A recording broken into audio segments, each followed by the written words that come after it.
yoshligim qishloq sharoitida o'tgan, maktabda juda ham yaxshi o'qiganman. Oilada ikkitagina qiz farzand bo'lganimiz uchun ota-onam, ya'ni dadam juda ham qattiqqo'l, ham bir qat'iyatli qilib tarbiyalaganlar. Dalaga ham chiqardik, mol ham boqardik, paxtaga ham chiqardik. Qishloq sharoitida o'sganligimiz tufaylimi, qishloq xo'jaligiga ham qiziqish o'ziga yarasha mavjud. Lekin birinchi men o'qituvchilik sohasini tanlaganman. Ya'ni maktabda o'qib yurgan paytlarimda biologiya sohasiga qiziqish boshlangan. Biologiya sohasiga qiziqishni bu asosiy sababi meni tog'am biolog o'qituvchi bo'lganlar va o'sha tog'amni tavsiyalari bilan biologiya fakultetiga kirib, biologiya fakultetini yaxshi natijalarga erishib tugatganman. Ilm yo'liga qiziqish o'sha davrlarda boshlangan. Lekin turmushga chiqish, oilaviy sharoitlar, farzand tarbiyasi qaysidir ma'noda ilmni davom etishimga to'sqinlik qilgan. Lekin yuragimda bir olov bo'lardi-da, pushaymonlik bo'lardiki, nahot men davom ettira olmasam, nahot men bir ichimda o'sha olov qolib ketsa degan fikrlar bo'lardi-da. O'rtada 17 yil, 18 yil maktabda o'qituvchi bo'lib ishlaganman. O'qituvchilikni birinchi institutni tugatish arafasida faoliyatimni o'qituvchilikdan boshlaganman. Yani doim o'sha bir xillikdan qandaydir charchaganman. Lekin qandaydir yoshimni ta'siri aytish mumkin, yoshimni ta'siri, yoshimni kattaligi to'sqinlik qilib turgan. Qandaydir qaysidir ma'noda xijolat bo'lganman. Nazarimda ilmni davom ettirsam, yoshlarning orasida kulgi bo'layotganday his bo'lgan. Maktabda ketish niyatim bo'lmagan. Shunchaki o'qishni davom ettirish niyatim bo'lgan. Keyin biologiya fakultetiga, magistratura bosqichiga imtihon topshirmoqchi bo'lganimda ayrim bir oilaviy sabablarga ko'ra topshira olmaganman. Keyin taqdir taqozosi bilan aynan o'zim yashayotgan hududga qishloq xo'jaligi, ya'ni agrar, Toshkent davlat agrar universitetini Samarqand filiali sifatida bir tashkilot ochilgan. O'shanda qandaydir ichimda bir xursandchilik bo'lganda, lekin hech kimga ayta olmaganman. Xuddiki men topshirsam, bu maktabini tashlab ketyapti yoki bu bekorchimi degan, ustimdan kulgi qiladi degan bir qanaqadir xijolatchilik bo'lgan. Hech kimga aytmasdan ana shu ochilgan institutga magistratura bosqichiga hujjat topshirganman. Uydagilar bilmagan. Hamma narsaga tayyor bo'lib topshirganman. Kirishimdan umidim qolmaganman. Omadim kulgan, imtihonni javobi ijobiy bo'lib, grant asosida magistraturaga qabul qilingan. Telefon qilishganida xursand bo'lishni ham bilmaganman. Xafa bo'lishni ham bilmaganman. Ichimdan xursand bo'lganman. Lekin oilam nima deydi, atrof nima deydi? Uzoq muddatgacha hujjat topshirishga bormaganman. Keyin institut tomonidan o'zlari chaqirishgandan keyin borganman. Ular ham opa, siz ham magistrmisiz deb aytganda o'zimni bir g'alati his qilganman. Yoshlar bilan o'qiganman 2 yil.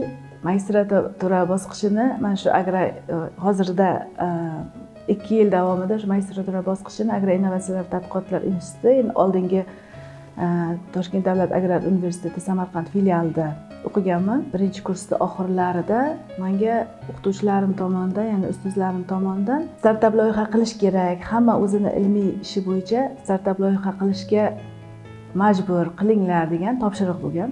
O'qituvchilarimizni takliflari bilan fikrimni aytganman. Mana shu ilmiy izlanishlar olib borayotgan o'sha artishok o'simligidan dorivorlik xususiyatlarini inobatga olib, nimadir qilsam, choy ishlab chiqarsammikan, dori ishlab chiqarsammikan yoki damlama qilsammikan degan fikrlar bo'lgan. Shu narsa startap loyiha bo'larmikan degan fikr bo'lgan. Ana o'shanda o'qituvchilarim tomonidan qo'llab-quvvatlash orqali o'qituvchilar tomonidan qo'llab-quvvatlangan va startap loyiha qilganmiz. Axborot maslahat markazidan yer ajratilgan va yerda artishok o'simligini ekkanman. Izlanishlar olib borganman o'zimga yarasha. Keyin ishlash jarayonida, o'sha ilmiy izlanishlar jarayonida e'tibor berib qarasam, bu yem xashak o'simligi sifatida, sabzavot o'simligi sifatida ekilayotgan artishok o'simligi dorivor tomonidan ham juda ham kuchli ekan. Ya'ni dorivorlik tomonidan e'tibor qaratadigan bo'lsak, tarkibidagi moddalar aynan hozir global muammo hisoblanayotgan kasalliklar, semizlik kasalligi, qandli diabet kasalligi yoki qon bosimi kasalligi, jigar, asosan jigar kasalliklariga juda ham kuchli ta'sir ko'rsatadi, yaxshi ta'sir ko'rsatadi. Shu o'simlikdan xomashyosidan fitochoy tayyorlashni lozim topganman. Bundan ham ortiqroq natijalarga erishish mumkin, faqatgina farmatsevtika bilan birgalikda. G'oyani ilgari surganimdan keyin viloyat hokimligi tomonidan qo'llab-quvvatlash bo'lgan, mablag' ajratilgan. Uskunalarni sotib olishda ham anchagina qiyinchiliklar bo'lgan. Juda ham ko'p izlanganmiz. Uskunalarni sifatli darajasi yuqori bo'lgan uskunalar sotib olishga. Undan tashqari dalada axborot maslahat markazidan yer ajratilgan, u yerda ishlashni o'ziga yarasha qiyinchiliklari bo'lgan. Ilmiy rahbarimga rahmat aytaman. Qo'llab-quvvatlaganliklari uchun, ayniqsa rahbariyat tomonidan juda ham qo'llab-quvvatlandi bu. Artishok choyini shu darajaga olib kelguncha turli bosqichlardan o'tgan. Ya'ni birinchi bo'lib o'sha dozasini aniqlaganman.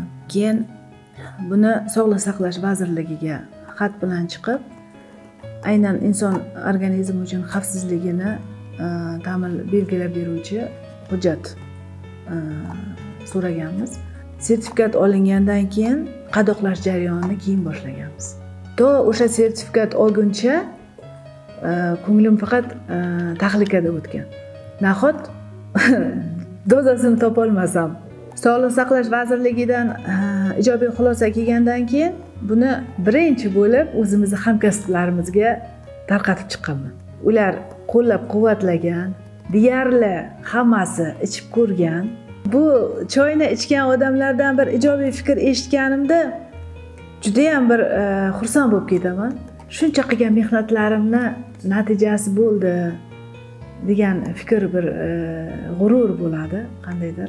Hozirda bu artishok o'simligini o'sha plantatsiyasi yaratildi.